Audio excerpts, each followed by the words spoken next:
এই যে দুই ভাইকে দেখছেন সকাল সকাল, কালকে ইনার একটা বড়সড় বিপদ থেকে ইনি বেঁচে গেছেন।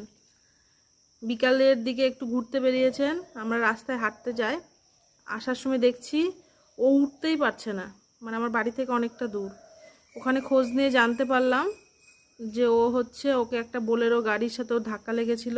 কপাল ভালো, এমনি কোনো আঘাত পায়নি, কিন্তু মানে ও এতটাই শকড যে কালকে উঠতেই পারছিল না। ওকে কোলে করে অত দূর থেকে এনেছি, তারপরে কালকে সারা রাত তো সেরকম কিছু খায়ও নি, জোর করে করে একটু একটু খাওয়াচ্ছিলাম।